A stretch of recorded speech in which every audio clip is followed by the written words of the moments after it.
Welcome, everyone, to a new episode of Around the Table Wrestling Scoops. I'm Tyler Peters, representing WrestleBuddy.com, and joining me is the insider from the wrestling blog. It's now episode 5 regarding this program. Let's talk some wrestling news. But before we do that, sir, how are you today? I'm good, Tyler. How about you? Oh, I'm doing fantastic. It's exciting to be able to do this and have the opportunity to see what is going on as far as the headlines concerning professional wrestling. And first off, I got to ask you, share what you've heard about WWE making these changes, specifically the news of the releases and cuts. I mean, what can you tell us? What are your sources relaying to you? Alright, this is a very, very, very sensitive topic, alright? Because not a Okay. lot of people like to hear that a company is going to do a release, they're going to fire people or anything like that. But we do need to talk about this because for the last couple days, there's been a lot of speculations all around Twitter, Facebook, Instagram, YouTube, Reddit about who is going to get released. I can tell you right now, there is no official list of who is gonna get released. If you see any list around, social media saying, "Oh, Alexa Bliss is gonna get released," it's totally false. It's not true. Nobody knows what talent is gonna get released. Nobody knows. I can tell you, there's gonna be massive cuts on the corporate side because they're getting ready All to right. merge with endeavors and everything. And whenever a company merges with another company, there's always massive cuts and everything. And I did heard that, I don't know how true is this, I'm trying to find the quote, but, and I quote, Nick Khan supposedly say in an interview that WWE is trying to save $50 million this summer before they emerge with endeavors. I don't know how Wow. I mean, it's a I don't huge know. number. Yeah, I don't know how true it is. I'm trying to find the interview. Supposedly, he did an interview for SBN or something like that on Monday. I'm trying to find it, but I'll find it. But a lot of people are saying it. Nick can't say this. I can see it happening. Yeah, me as well. And please do find the interview with Nick Khan. I think everybody would be interested to learn more on the topic. And Yes, it's very sad. I wish nothing but the best to whomever does get released, but I'm really praying for them that they don't lose their job, because we're talking about people's livelihoods here. So I'm glad you preferenced yeah, and it's like I with the said, response. yeah, and it's like I said, Tyler. Nobody knows if what talents are gonna get released because I promised myself I was not gonna say this, but there's a certain Twitter page around mentioning names, and it's totally false. Nobody knows who is gonna get released. Like they were claiming that, oh, Alyssa Bliss, Lacey Evans, Natalia. I saw the list and everything. I'm like, that's totally false. How are you gonna tell me you are a supposed writer for the company and you're just straight out gonna start leaking stuff? I can promise you this: if a writer from WWE, as soon as made the first post leaking something, they would be gone from the company. Oh, they would. I think it's just not a good look if you're claiming to have all this inside information, and you're announcing supposed names on a made up list. It's just not. It's not professional. It's not commendable, and I would start to question that person's motives, because that's how we get these false narratives, and it's not a good look for the And wrestling community, for those who are trying to get it correct. yeah, I hate that because I've been getting ton of DMs since that supposed list got released. I'm like, guys, this is not true. This is totally false. Nobody knows who is gonna get released. We do know there's gonna be cuts on the corporate side. Yes, there's been some mentioning that there might be some release on talents wide, but we don't know who it is. There's always gonna be cuts on the talent side. Always, no matter what time of the year. There's always going to be, and that's sad because It's unfortunate. everybody deserves a chance. But it's kind of fucked up that you're playing with people's minds, saying this, and this people are going to get released when we actually don't know who are the people that are going to get released. No, we don't. And the thing is too, what's sad is there's, I'm sure, sources that are trying to make themselves relevant, and they'll just say a name or maybe multiple names, and that's how it's getting out there. It's just, it gets ridiculous, and how do you think the talent feels, to your point, when they see their names just circulating? Oh, I could be losing my job where I'm making all this money to support my family or whatever I'm needing to do concerning my own life. And I just feel for them. And that's why we got to be so careful and really check our facts before reporting a lot of misinformation. I know that this is going to be a recurring theme no matter how you look at it. But from my perspective, and it seems like you share that same opinion, we got to be so cautious when we're, reading on things or listening to certain interviews, because who knows how that's going to be spun. And it led me to another question, though, and I'm gonna switch gears, pardon me, and go to some AEW talk. Now, if you watched AEW Dynamite from this week, Wednesday night, Tony Khan made an announcement that Collision, the Saturday program, will emanate live from the United Center in Chicago, Illinois. And we all know the speculation, all the back and forth, whether CM Punk is going to appear or is AEW, the locker room, the culture there does not want the former two-time AEW World Heavyweight Champion back. But if I'm Tony Khan, he's really... if I'm going to be smart, I want CM Punk back because this guy's going to give me ratings. Whether you like the guy or not, he draws you. There's something about him that you're drawn to. You're invested in his character, and he's honest. I wish I had more of his honesty, if I'm going to be quite frank about it. So what's your thoughts or impressions? What are you hearing? Is CM Punk indeed going to... Is there been amends made between AEW and CM Punk? Are we going to see him at AEW Collision in June when it comes to us live from the Windy City? I'm just going to be honest with you, Tyler. There's no doubt we're going to see CM Punk back. We've been saying it for weeks already. And after the announcement that Tony Khan did on Wednesday, the first episode of AEW Collision is going to be at the United Center, there's no doubt we're going to see CM Punk, right? I think we have to.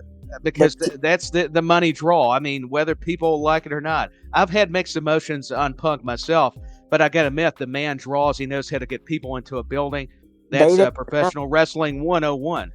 And here's the thing. They haven't even announced what matches are going to be there on the first episode, right? The tickets got released yesterday at 10 o'clock in the morning. They got released yesterday.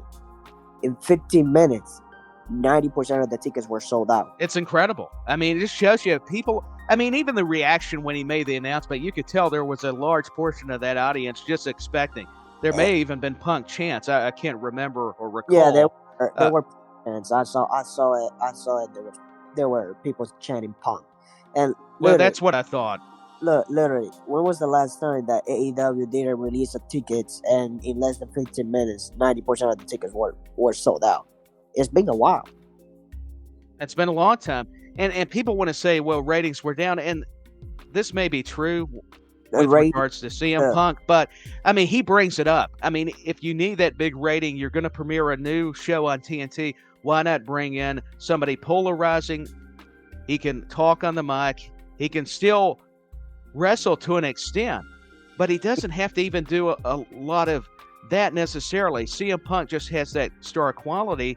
And if you're going to have FTR, if you're going to have Thunder Rosa, if you're going to have Miro, you might as well have a headliner. Nothing against FTR. They are. And Thunder Rosa, Miro have done great. But CM Punk, just due to his experience and exposure.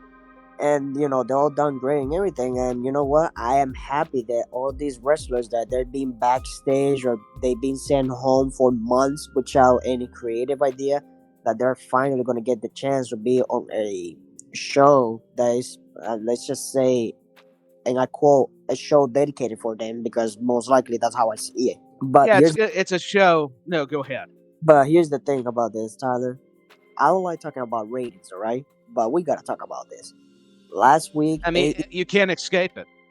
AEW last week did 798,000 views, and then Tuesday, a rumor started going around CM Punk might appear because they're gonna announce that United States is gonna be the first episode of AEW Collision. He might appear to announce it with Tony Khan, blah blah blah. Wednesday comes in, CM Punk didn't even appear in the episode, and there was 898,000 views. Just the possibility of him coming back, returning in Chicago, excuse me. Just because of a rumor saying we might see CM Punk this Wednesday night, with Tony Khan making the announcement of the first episode of AEW Collision at Chicago. He didn't appear, and AEW had a boost of 100,000 views just because of a rumor of CM Punk. He's a moneymaker for AEW. He makes the views for them. Why don't you think Tony's not going to bring him back? And you know something? It's controversy creates a lot of buzz around a wrestling promotion, and AEW could use a lot of this kind of soap opera that we're seeing. Now, I'm not saying drama, but Tony Khan, I think him and CM Punk could kind of work us. And I think that's what this is. Maybe it's a conspiracy theory. I'm not really a conspiracist, but I'm starting to wonder, because all this Twitter back and forth, I'm not saying there hasn't been hard feelings, especially after what happened with the brawl. And we've been down that road before. It's revisionist history. But it seems to always find its way back around. But you could build that into storylines, and I think you could use a lot more creativity. CM Punk's got a lot more fire in his promos. You've got this big show at Wembley. You've also got Double or Nothing. This will be post that in Las Vegas. And a lot of people have also speculated maybe CM Punk appears at Double or Nothing, but I think that would be a mistake because he needs to show up in Chicago. We're going to get kind of that. Well, not kind of. We are going to get maybe even a greater reaction than at Rampage, and that is saying a lot of things. It's speaking volumes. In other words, if CM Punk, you hear that music cult of personality, and CM Punk is intelligent. You can say what you want to. The elite. I'm not even knocking them. This is not about which side are you on or whose bandwagon you want to hop on board today. I'm just speaking truth. CM Punk, like you said, and we'll disagree, but I have to be in agreement on this particular topic because CM Punk has just been, I mean, even if he's not in a wrestling ring or in a wrestling promotion, people are wanting to talk about him. He's getting himself out there, and it's very intelligent. That's what I mean. I'm speaking to the mind of CM Punk. I'm giving him a lot of credit. He's tremendous because he's created this buzz. It started when he showed up at the WWE Raw in Chicago. It was controversial. Well, listen, controversy, creates cash. There's been another famous figure that has been able to use that analogy. And hey, he's not a big fan of CM Punk, but I'm just using the parallels. I'm drawing the comparisons. CM Punk not only is going to get your money revenue going, I think the networks want CM Punk, no matter whatever pushback.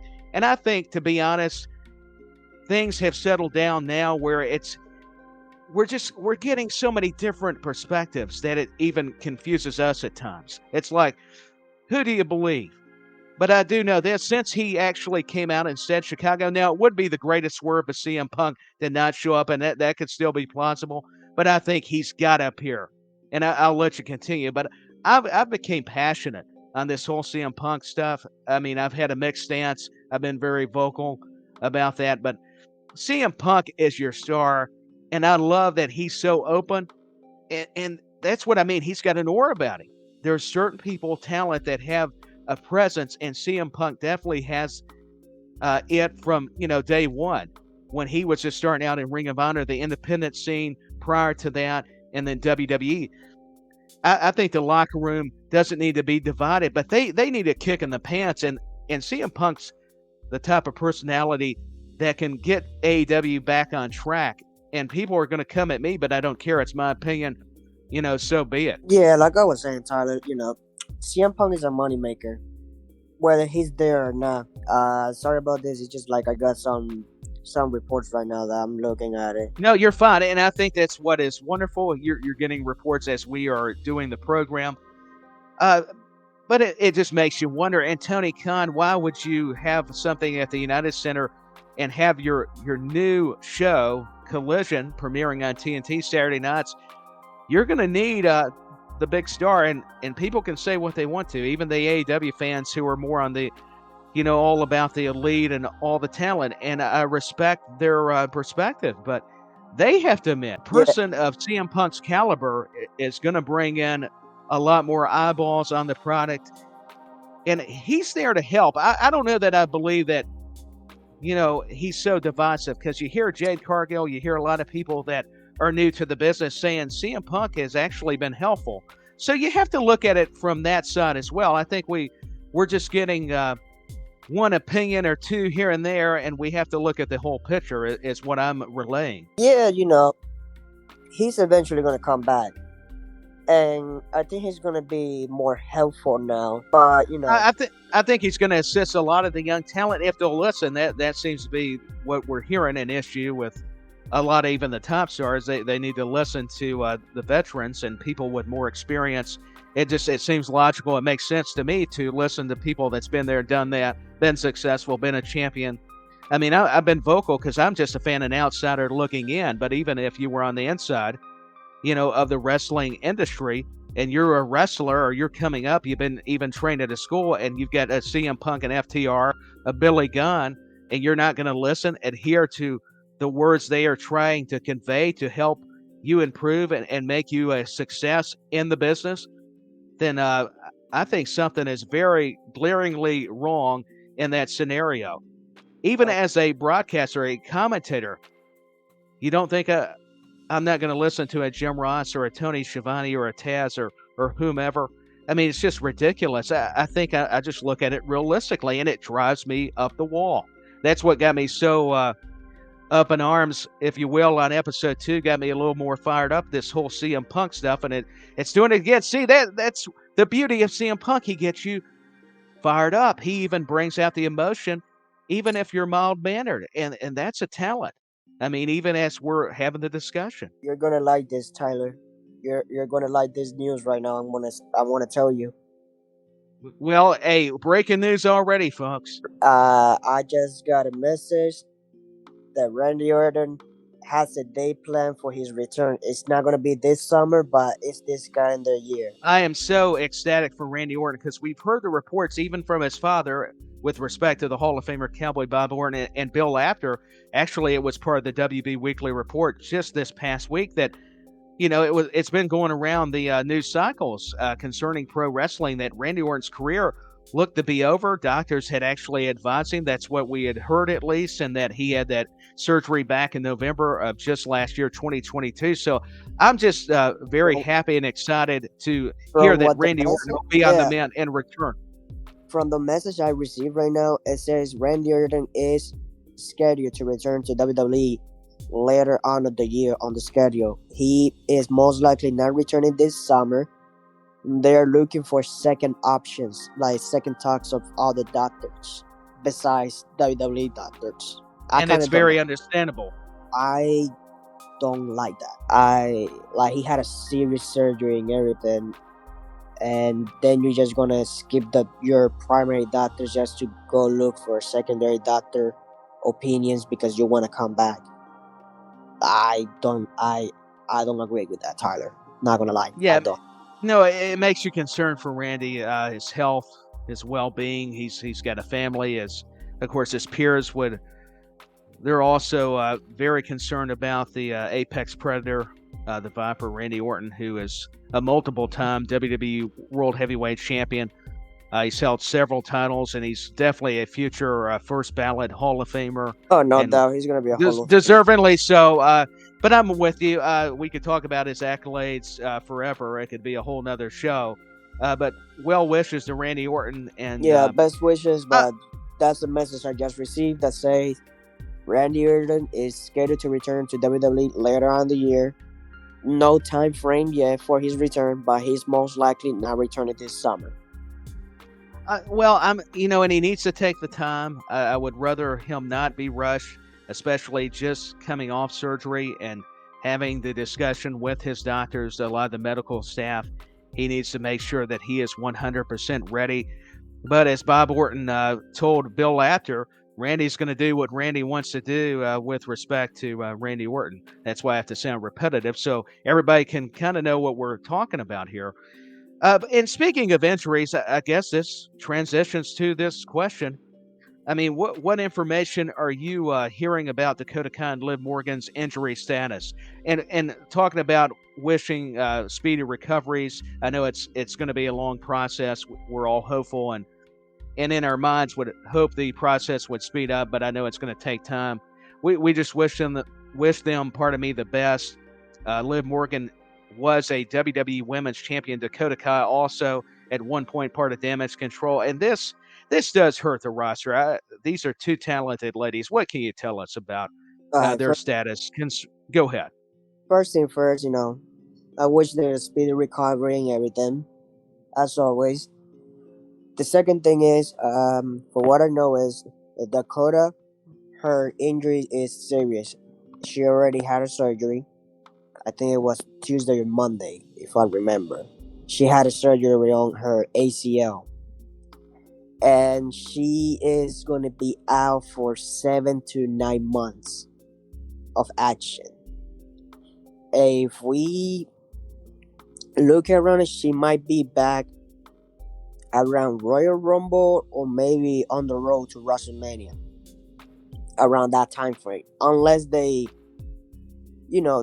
extend a little bit more, just to you recover, train, and everything. Now about Liv Morgan, we haven't received a lot of reports about that. Like, some people are saying her injury is serious. Some people are saying no, her injury is not serious.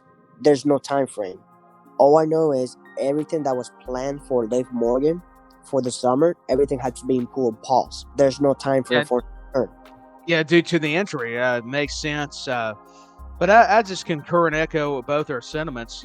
For them both to get well, they were. I mean, each of them are instrumental, vital to what WWE were able to do.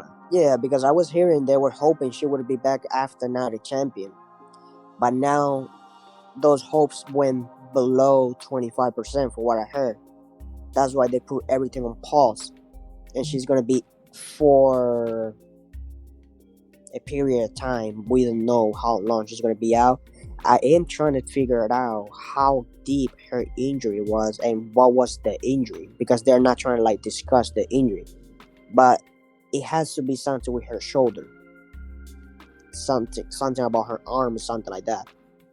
And let me say this, I can respect and see their side. The viewpoint is what I'm meaning, is why they're not going to disclose some private information with these injuries. And I can't blame them. I just didn't know if you heard anything else from your sources. So, and in other words, like we have each discussed, just, wish them well and can't wait to see them come back. Yeah. But going back to... I'll let you continue. Before we go to another question, to add more to this topic, there's a lot of people, for what I heard, there's a lot of people backstage that are concerned with the roster right now because of all the wrestlers that are getting injured. Like, we have Kofi out, we have Tommaso out, we have Bray out, we have Alexa out. Supposedly she was out with an injury. Now they're saying no. Now they're saying yes. Nobody knows what's going on with Alexa. Now we got Dakota. We got Liv. We got a lot of people at NXT injured. There's a lot of people on the main roster, on the NXT roster, injured. And people on management and creative team, they are worried about it. Because it's bringing flashbacks from a couple years ago when 40% of the roster was injured. I don't know if you remember that. No, and there's reason to be worried, but I think here's how I see it with respect to what you just said there, is they've got enough of their big names, even enough of their mid-carders, that they'll be all right. I do get where they see all the injuries, and it's a reason to be alarmed. You definitely have to be aware of some of the challenges you have on a creative basis. But I just feel confident that WWE, and just like in AEW or whoever else we're having a conversation about, can pull through because they have so many names, or at least enough. But you're making some valid points. I'm not meaning to and and the say the injuries are not important. I'm just no, I have a lot of faith in the roster overall yeah, no, but that they'll be okay. the thing is, they're worried because all the wrestlers are being pulled out because of injuries on main roster. Bray, we don't know what's going on with Drew, but supposedly now they're saying Drew is on the injury list. I don't know how true it is, but I'm hearing from one of my sources that Drew is on the injury list like for months already since WrestleMania. We got Johnny Yeah, can I? Gargano, we got Yeah, Indy, Gargano. we got Tommaso, we got ton of people from the main roster, like main wrestlers like Dakota, Liv Morgan, Alexa, all these people. That's why they are, not saying red flag, but they're waving red flags like, yo, a lot of people are getting injured on the same time frame. We gotta do something. Plus, then Well, you Kofi, then you got Randy. You get what yeah, I mean? there's a lot that stand out there, and this is going to sound harsh, and I don't mean it to be, but Bray Wyatt, some of those names you mentioned, I hate that they're injured. I hate maybe if they're going through certain things mentally. That's definitely very serious to us all. I just don't feel like losing Bray Wyatt's a big deal like it is a Randy Orton. Even a Gargano's not as a big a deal. No offense. It's just, if I'm speaking for me, I don't think they're worried about Bray Wyatt. They're worried about his health and if he could contribute. But the way that he's been used, and a lot of that falls on the creative team, and a lot of it has to fall on Bray Wyatt. I just don't. I'm not seeing where he's a big miss. Now, Drew McIntyre, I could see more of an argument, and we don't know. That's the thing. What you're saying, we may be getting secondhand, third-hand information. I don't care if it's firsthand. I mean, with all due reverence to some of these names, I have to say it. Bray Wyatt's just not at the top of my list. I wish him the best. I think he's very talented, but is he a great wrestler? Is he going to draw money? We just talked about like a CM Punk. I don't see it. I think the bloom's been off the rose for a long time, and I know it's going to seem very harsh because at first I was kind of trying to buy into what he was selling me, but I just can't. I can't. I don't know why. And Johnny Gargano, he may be Johnny Wrestling, but I'm not the biggest Gargano fan. I've got friends who are, and I can admire what he's been able to accomplish, but he's not somebody that I just once again say, oh, he's a big mess. Now, Drew McIntyre, Randy Orton, now you're talking because they are stars. And I hate to sound this way, cynical, but I have to also be honest with what I'm able to, talk about with regards to So this very now that we're program. now that we talk about this, let me tell you something, Tyler. Bray Wyatt is a moneymaker. He's been out for months, and he's still on the top list of merchandise seller. Well, he may be moving merchandise, but I argue the other stuff. I'm The not just problem talking merchandise. I thing, just, respectfully disagree. yeah, That's all I'm saying. Yeah. yeah, no, but here's what I noticed, and this is my opinion. The problem since Bray Wyatt returned to WWE was the way they managed his return. How you gonna tell me you're gonna bring the hottest free agent? And no offense to LA Knight, right? No offense. He's a top tier caliber right now. But why are you gonna tell me his first opponent for Bray Wyatt is gonna be LA Knight on his return to the company? And I can tell you, I did not like the feud. I did not like the rival. It did not make sense at all. Well, I'm with you where the pairing between LA Knight and Bray Wyatt probably was not logical. But, LA Knight is definitely somebody who's a star. I mean, you can tell by the way the guy's got the gift of gab. He can work in the ring. I mean, he's got the entire deal down. I mean, the entire package, in other Yeah, like words. that's what I'm saying. The way that they managed his return, it just like it flopped down. It brought back his tier.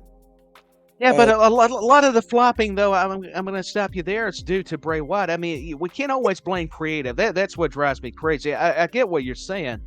It's just like, and I'm even in agreement with the LA Knight scenario that maybe they want the best dance partners. But are you going to tell me that LA Knight couldn't have a match with Bray Wyatt? And maybe he couldn't because, no offense, but I think Bray Wyatt is more of the promo. He's kind of one of those guys that he's got the personality, does all the spooky stuff, but when it comes to in-ring stuff too, which needs to count for something, I don't know that he's that stellar. And this is going to sound probably harsh to a lot of folks, but I just got to be very open. no, but because here's how I see it. All right, let's say we're in a creative team meeting right now, right? Let's just imagine that. Right. Okay, guys. So we brought Bray back. We brought him back. We're in the middle of December. Extreme Rules is already over. Bray Wyatt is the hottest topic right now, right? We're talking like we're in December after Extreme Rules. Who are we gonna make? I'm following. Who are we gonna make him face at Royal Rumble as his first opponent? We need something. We need a banger because he's one of the hottest topics right now. Well, he may have been the hottest topic at one point, but And then here's my argument: if I'm in a creative meeting, no, but you go ahead. yeah, and then they're all gonna say, "Let's drop him with LA Knight." LA Knight was just getting started. If I was on creative team, I would be like, "Okay, guys, we cannot mess this up. All right, he's returning. We should put him with somebody on the main event level." I'm not saying he should have went straight for Roman or Seth or anything like that. They should have put somebody on the main event level because okay, they had their fight at Royal Rumble and everything, and after that, what happened? We saw less and less about Bray Wyatt. Then they tried to throw him to Bobby, and then he was gone because he had his issues and everything, like his health issue and everything. It's just like I don't agree the way they handled the return. Like the return, how they handling everything, it was magnificent. But after he returned, I just didn't like the way they handled I think Bray Wyatt probably, if you're going to put him in a promotion, just have a one-off and be done with it, or a couple times a year. It maybe do it like that because it just wasn't working. I mean, you're right. The return was pretty cool at Extreme Rules, but after that, the bloom was off the rose. The momentum, any that was there, was lost. Yeah, Bobby Lashley didn't seem like it made sense. My argument would be, I don't care how much merchandise the guy's moving.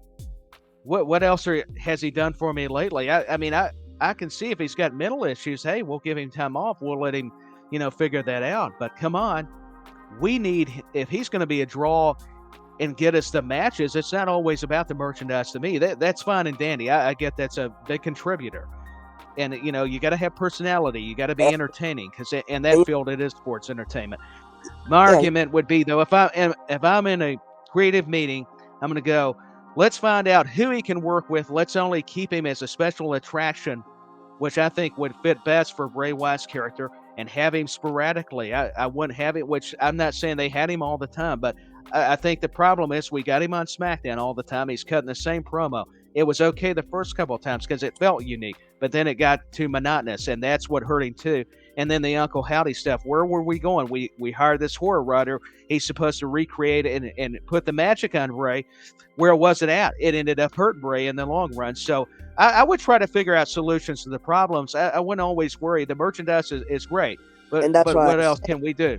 We both had different opinions, right? I respect your opinion, and you respect my opinion. Oh, we do. But I'm just gonna keep saying it, they flopped down his return. They should have put somebody on his level. It didn't make sense for me that you put Bray Wyatt first feud after 2 years being gone on WWE against an NXT talent. No offense, like I said, no offense. LA Knight is a top tier caliber right now. He's the favorite to win Money in the Bank right now. From management, creative team, but it's just like I did not like that because I just felt like they were disrespecting Bray. I didn't like it for either one of the guys. I didn't like it for Bray. I didn't like it for LA Knight. It has nothing to do with NXT. I think it just shows you, they've been able to hide a lot of Bray's his weaknesses, not necessarily his strengths. Instead of highlighting the strengths, we went into his weaknesses, which is actually having a wrestling match. I mean, that's the thing. He's all smoke and mirrors, which is fine. But when it comes down to it, when you put somebody that's of the talent, the caliber of an LA Knight, even though he wasn't on the main roster, he wasn't as established or over as Bray Wyatt at one point in time. The guy's definitely, I would argue, got more over than Bray Wyatt, even coming in on the main roster. And that's not to take shots. It's just what I see it, how I see it. And I'll tell you, I think doing the Mountain Dew match, I can understand the sponsorship, getting the money, the revenue for that. So I can see a side of why they wanted to go ahead and do the concept. I just argue the match execution, even having the match, I would have just, I don't know. It's hard because they kind of put Bray Wyatt in a box, whether you blame it on creative or the company as a whole or Bray Wyatt himself. I think there's a lot of factors. Yeah, now that you talk about the Mountain Dew match, just so you know, the original plan for WrestleMania, the Cinnamon Toast Crunch that they sponsored Rey Mysterio? Cinnamon Toast Crunch. That was the last minute change. That was supposed to be for Bray Wyatt. So it makes the Mountain Dew sound better. I mean, I could at least buy into the Mountain Dew Pitch Black, but we were actually going to have Cinnamon Toast Crunch sponsor a Bray Wyatt match. Boy, his stock, you want to talk about flopping. I'll tell you, it's stuff like that that's not helping. It's not, entirely on him because it's sponsorship. Yeah. Yeah, that was a last minute change. They had to change everything. They were like, boy, you don't know everything they had to do. Like, they had to redo all the Cinnamon Toast Crunch sponsorship and everything for Ray and all that nonsense. I'm like, so, it's just like, you had this ready and then out of nowhere, he's gone. Well, and he's had so many restarts. Even if he got momentum back, I see it being a lost cause. Even if he returns, who are you going to program him with? How are you going to present the guy? It just it drives me crazy. I mean, I have to. There's the passion coming out, which we need more of on this show, because we kind of go by the format, and I think it's good we're changing it. But I see it as a glaring observation, a big problem, and it's nothing against Bray Wyatt personally. I just think as far as his character, it's had so many changes. I just don't see it. Yeah, I just don't see it benefiting the company or him, either one of them. I mean, am I missing something? Go ahead, because I love to get your opinion too, but I have to be very open with mine. No. We already covered everything about Bray and everything. Just like like I said, I just didn't like the way they handled his return. And that's gonna stay permanently on my opinion. It was not. I respect that. It was not the best way to handle his return. It wasn't. I mean, we can agree to disagree. That's what makes this show fun. That's why I love having you on, because we can kind of spar and have a counterpoints to some things, and there'll be times where we do agree. Which, but anyways, getting back to some WWE news. I mean, Night of Champions, you put out an interesting tweet about the Intercontinental title match, where Ali might actually beat Gunther. Please tell me this is not going to happen. Okay, so here's the thing. Last week, that was the main topic. There was people pushing for it. Yeah, let's make Ali win. I was like, you all better not make that, because he's literally 2 months away of breaking the record for the longest Intercontinental champion, right? And a lot of people backstage and management, they were opposed to this idea of Gunther losing to Ali. And now we forward this week, now there's talks of Gunther walking out of night champion as Intercontinental champion. I hope he does. He better retain. I just don't. I mean, Ali will actually have a fun match with him. I think it'll be entertaining. I hope Gunther retains. I know I don't say it in the accent, so forgive me. But I'm just saying he's got to. Not only am I a fan of the long title reigns, this guy's just got it all. We talked about LA not being able, pardon me, to talk, if I can speak for a second, and wrestle. I mean, Gunther is an in-ring general. I mean, when he says it, the proof is there when you watch him work and he's in action. So his presence, just his overall demeanor, I'm happy for Ali. I'm not crazy about the whole positive spin on his character, but it doesn't affect his work in the ring or what he's able to do. But it will be interesting. I mean, because you got two different styles. Not that it's not worked before, but sometimes it doesn't always mesh. So in that itself, I'm fascinated by this idea of Gunther and Mustafa Ali. There's like different opinions backstage right now and everything. And I can guarantee you, later on the day or maybe for tomorrow, the show start, there's gonna be a different opinion. They haven't fully decided the winners for tomorrow. I can tell you that right now. For Night of Champions, they fully haven't decided already. Yes, Rhea is the favorite to win. Like there's no doubt that Rhea's gonna win. And from what I'm hearing, there hasn't been any talks backstage of possibly Natalia winning against Rhea Ripley. But my main focus right now is on getting a detailed answer of Ali and Gunter, because it's like World War III backstage right now of no, we want Ali, no, we want Gunter, no, we want Ali, no, we want Gunter. It's just like back and forward, and they haven't fully decided.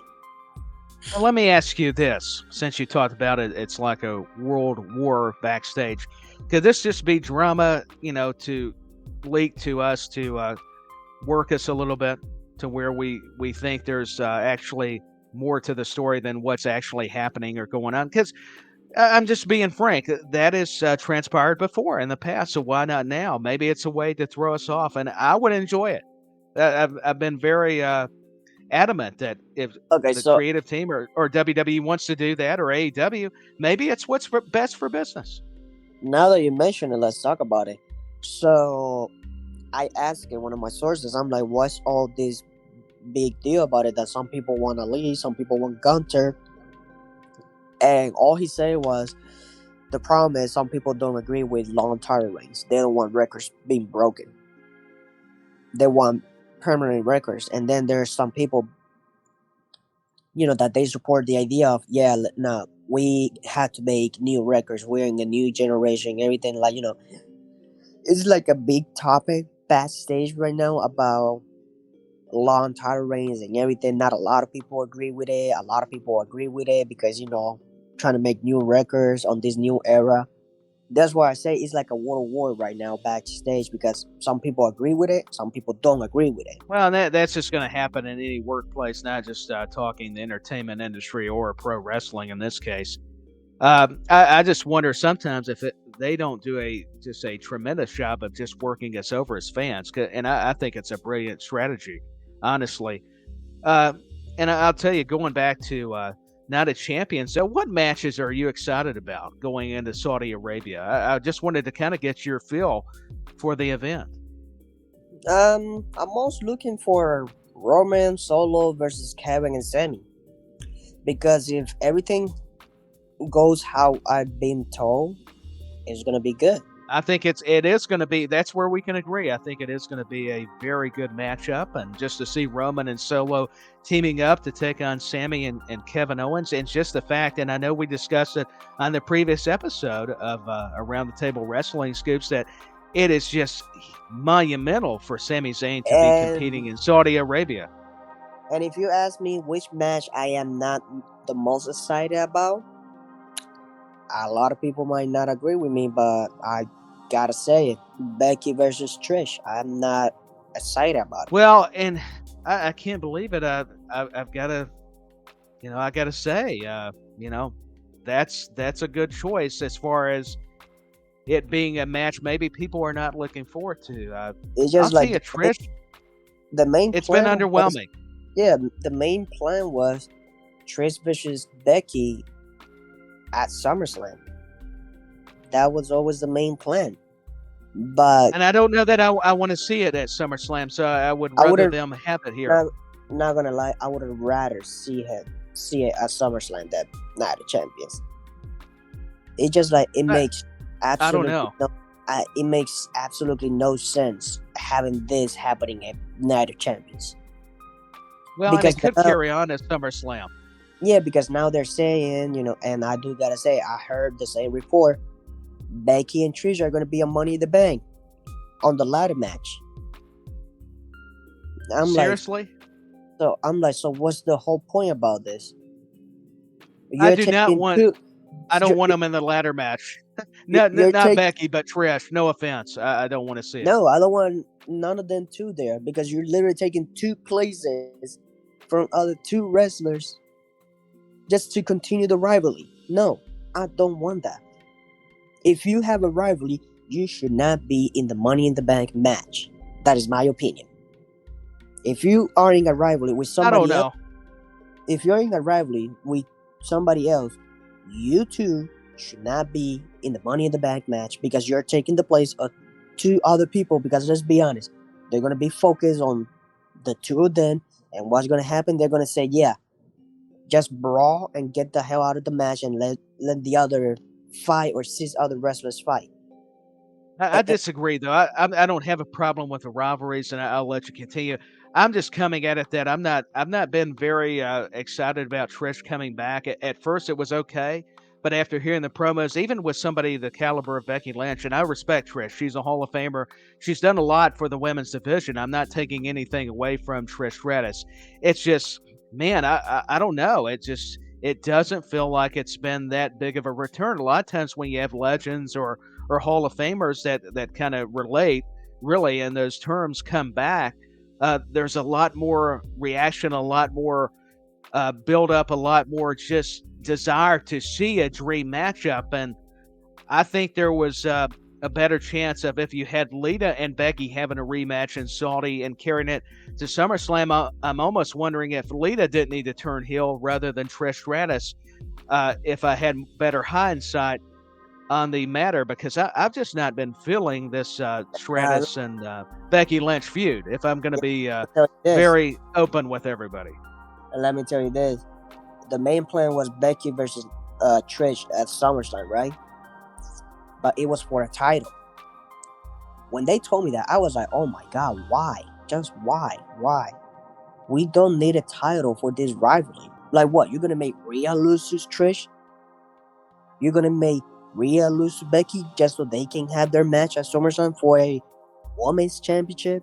No, they don't need a title. Just because you're a Hall of Famer doesn't mean you need a title. No, she don't need a championship belt around her waist, or if she wants to carry it on her shoulder to be relevant. She's already a Hall of Same thing. Famer.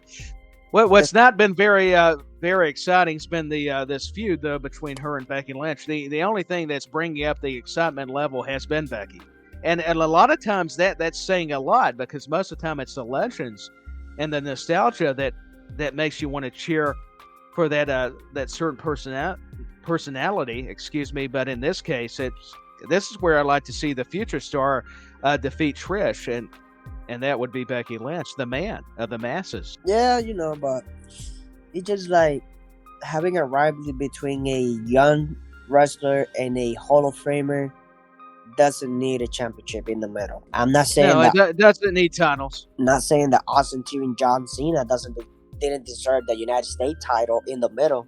John Cena's not a Hall of Famer yet. He's a part-timer wrestler. But if you're like in the Hall of Fame and you're against a young talent, I don't agree that you don't need a title in the middle. Hey, that's always a fair assessment.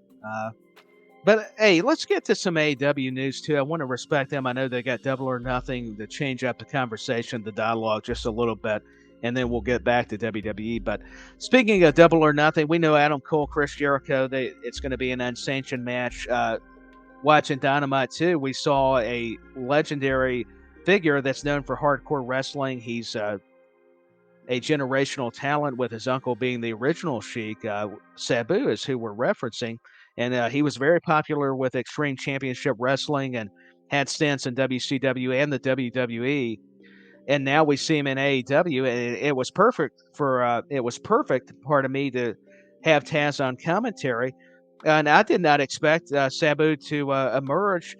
But what can you tell us? Are you hearing anything about his status? Is this going to be a short-term deal, or maybe are they going to bring him back for some more appearances, whether it's in a storyline with Jericho or Adam Cole or somebody else? Because it's got to make sense. We know this. But I was just curious, because I actually am a fan of Sabu. Okay, so I don't know if this is going to be a long term for Sabu to be AEW, but I can tell you, people at WWE they were surprised. They were taken back that Sabu would appear with All Elite Wrestling because They he's been were vocal about WWE. I mean, as far as Vince McMahon's the way he carried himself with his relationship towards Sabu as a talent.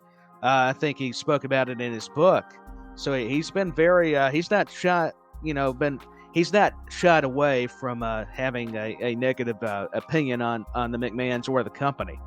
yeah, there were like I can tell you the comments backstage about WWE being surprised of Sabu being at AEW this past week and that he's gonna be at Double or Nothing.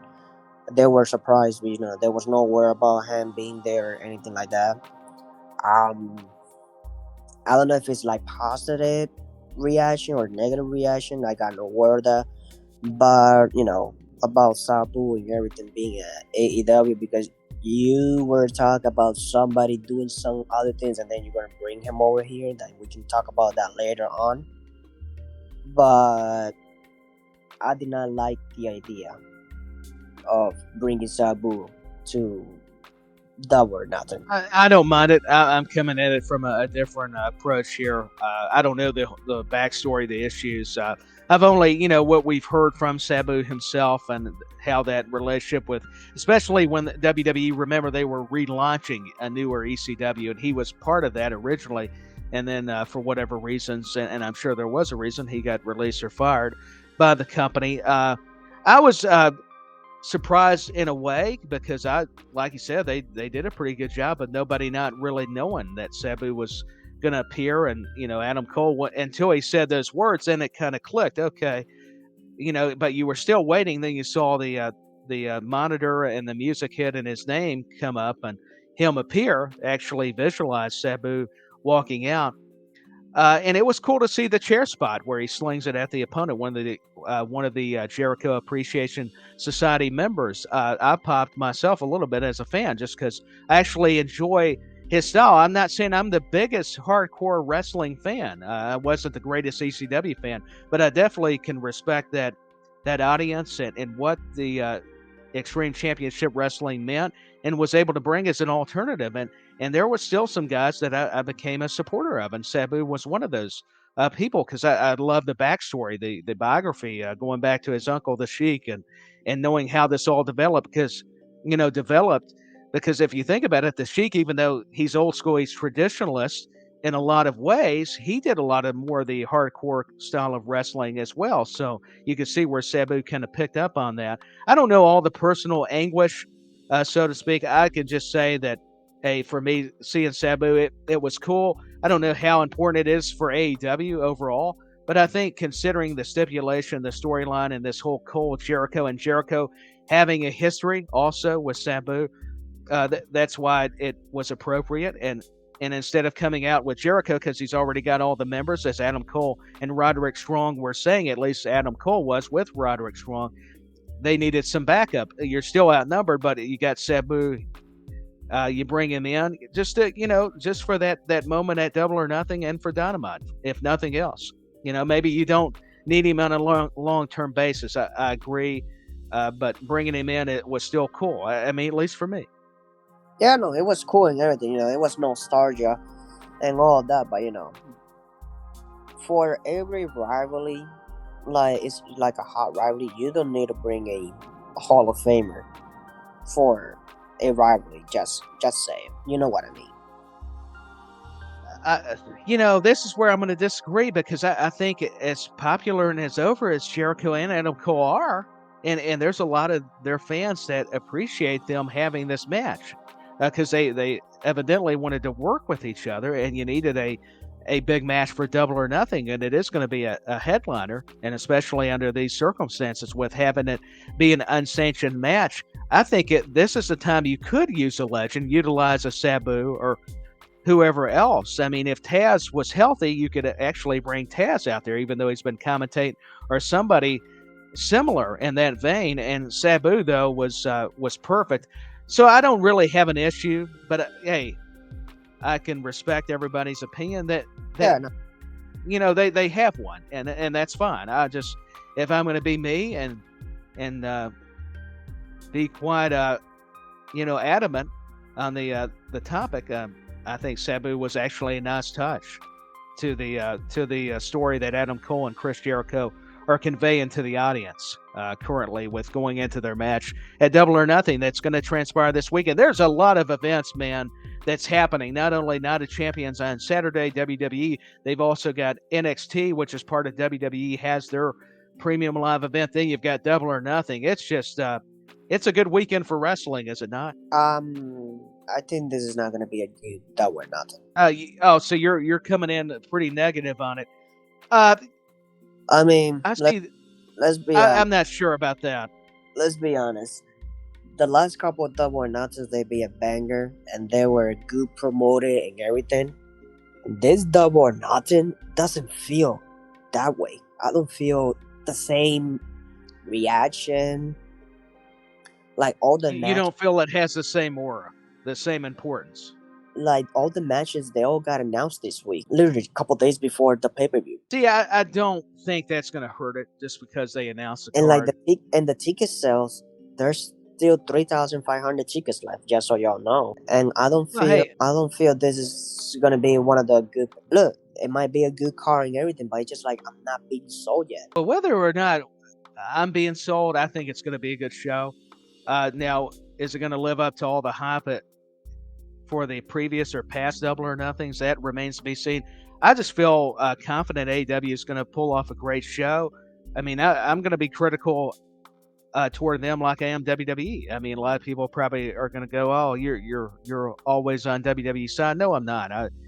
I've told a lot of people, even as a fan growing up as a kid, I was a big WCW fan. I also can appreciate ECW, what they brought in a lot of the territories. So I'm not just a pro WWE guy.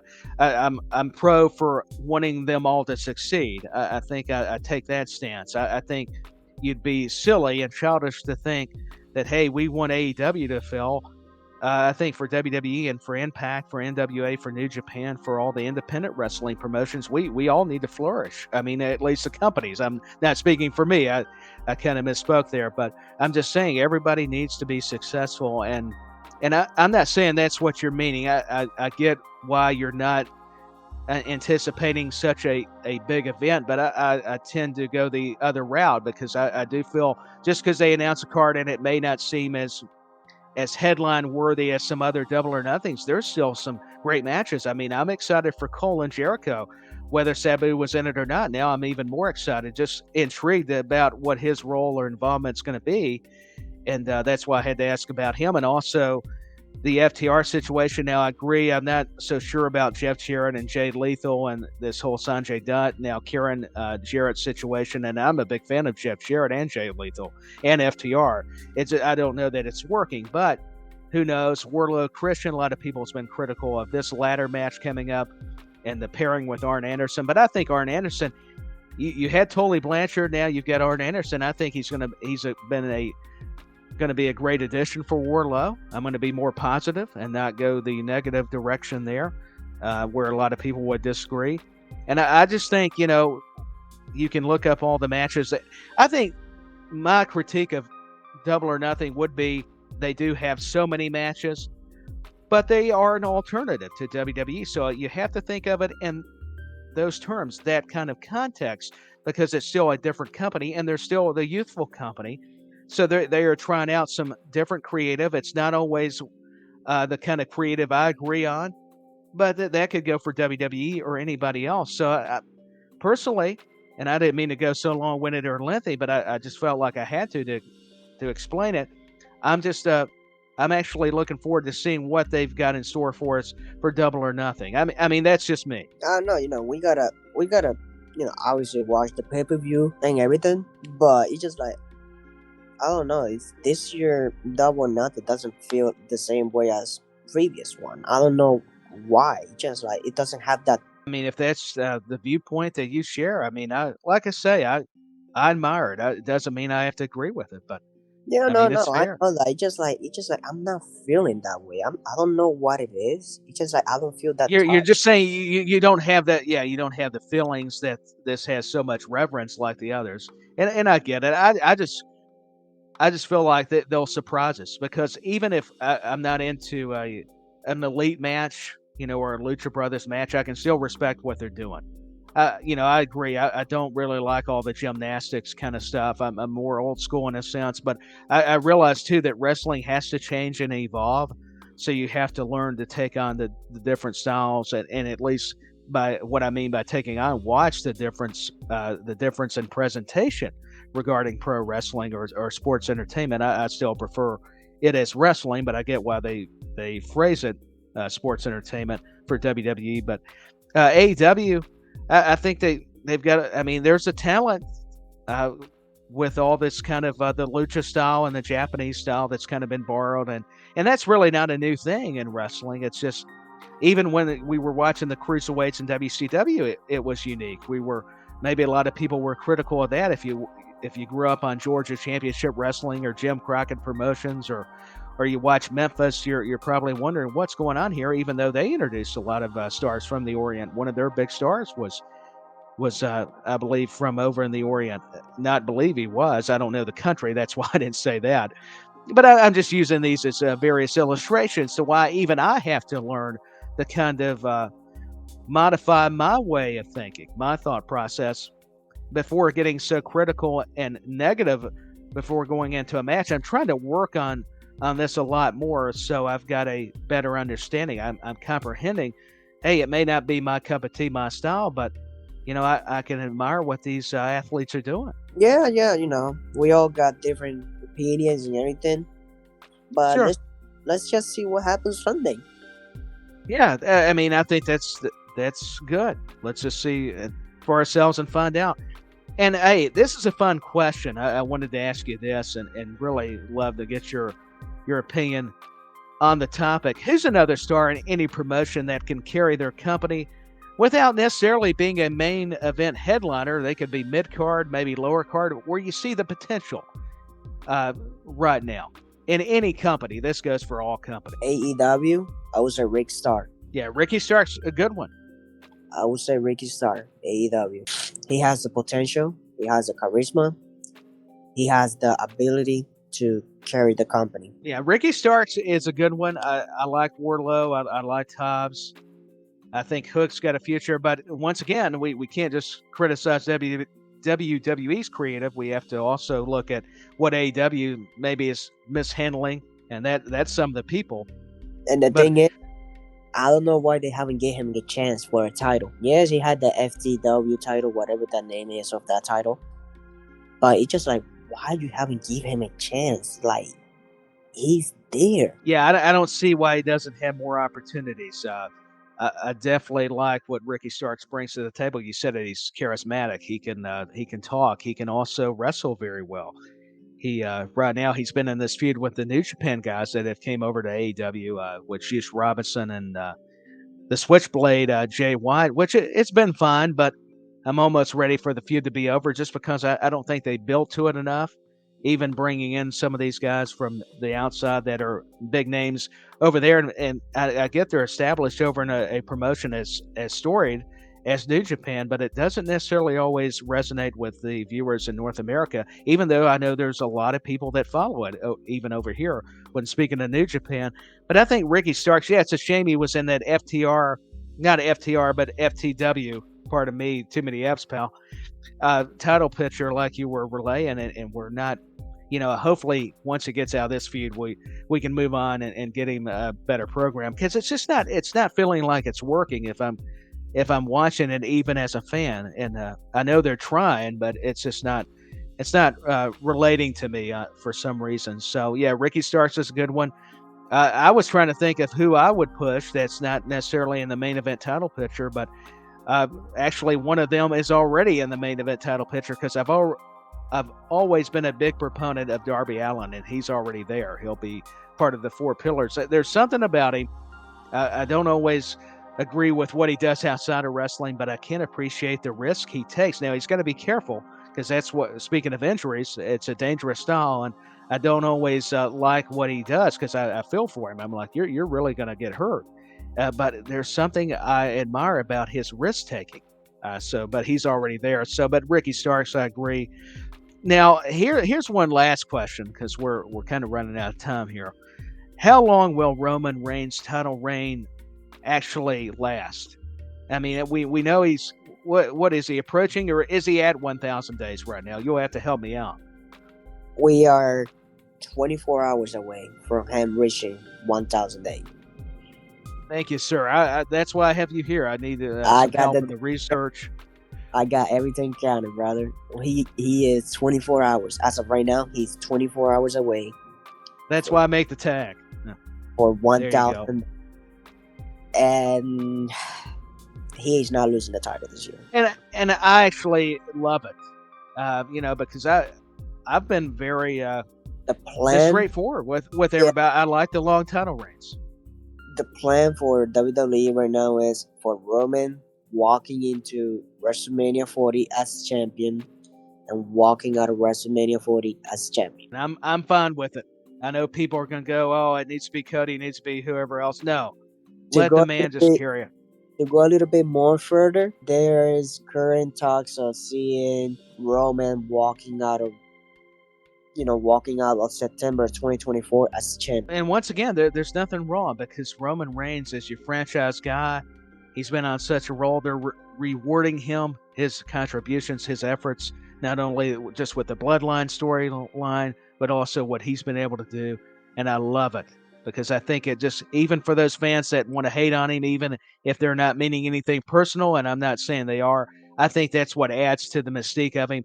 People just, they want to see him fail so bad and lose those titles so much that it just creates, more of an expectation for Roman and his oppositions, and that makes me just enjoy and respect this, the way he's carried himself, the way that he's carried WWE, and the way WWE has trusted him, and rightfully so. I mean, he's their star, and it's just been wonderful. I gotta admit, I want to be fair, but they're doing something correct. If you want to see what a company that's doing something right, and it's not just because they're the WWE, it's just because of this story. Roman Reigns, I mean, and Sami Zayn is up there, and Cody too, but it's just, man, Roman's on a different level. I mean, he just is.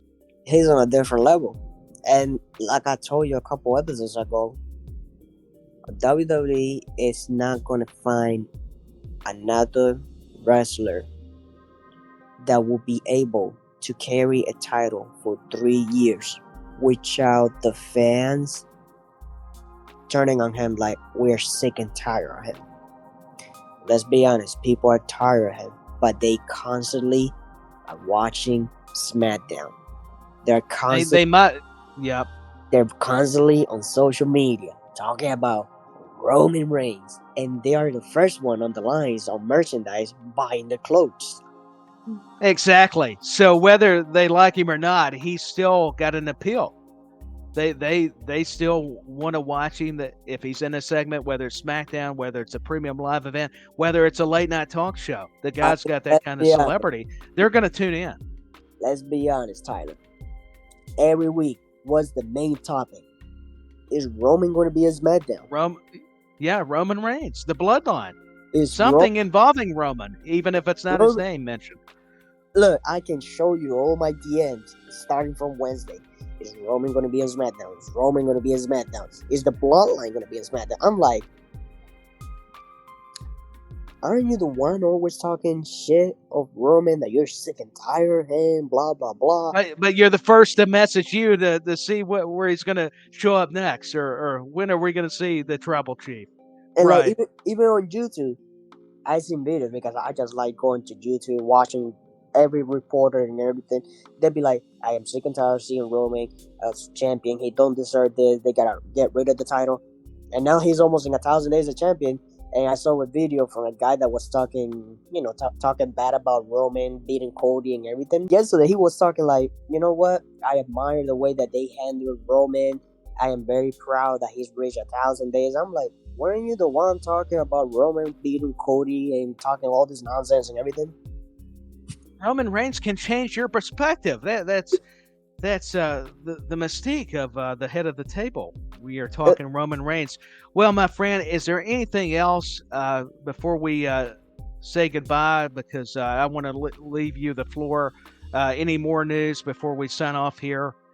just let us know that, because it's as much your show as it is ours here at WrestleBuddy, the wrestling blog. It's a tag team effort. It's like I say at the beginning of the episode. Whatever report you seen going around claiming that certain wrestlers are going to get released, don't believe it unless it's like from a credible source. I'm not saying I'm a credible source or anything like that, but unless it's from a credible source, don't believe it. It's just like, hey, it's valuable advice. Nobody knows who is going to get released. None of us know. That's pretty evident.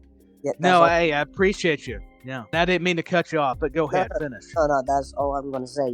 Don't believe any report claiming this wrestler is going to get released. No, nobody knows yet. Correct, sir. And once again, I think we all can learn a lesson about being careful what reports we believe and from whoever the source may be. But hey, plug where people can find you, because it's very important before we leave the show that to find you on social media, the World Wide Web. Let everybody know, kind of educate us on where they can find you. Well, they can find me at Twitter. That's the only page I am at WrestlingBlog_. The funny part about this is the other day I was on Instagram and I saw somebody pretend to be me on Instagram. I'm like, you've got an impersonator? Report him. On Instagram. I'm like, I don't have Instagram, guys. I'm only at Twitter. Yeah, you could tell somebody's up to something. There's always, it's crazy. There's so many impersonators, imposters with fake accounts, whether it's Facebook, Instagram, and Twitter. I mean, it gets ridiculous. It does. But yeah, no, man, I agree. Yeah, you can only find me at Twitter at WrestlingBlog_. That's the only place you can find me. Hey, fair enough. And hey, do yourself a favor and follow him. He tweets out some very interesting stuff, and I learned from him when talking about the Insider. And I must plug WrestleBuddy.com. Please go like, follow, and subscribe to WrestleBuddy.com, and follow us on our YouTube channel. Please subscribe there and catch past episodes of Around the Table Wrestling Scoops. But this concludes episode 5 of the program. For the Insider, I'm Tyler Peters, and goodbye to you all.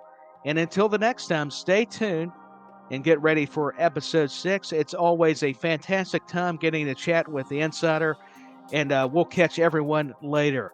All right, see y'all, guys. Bye.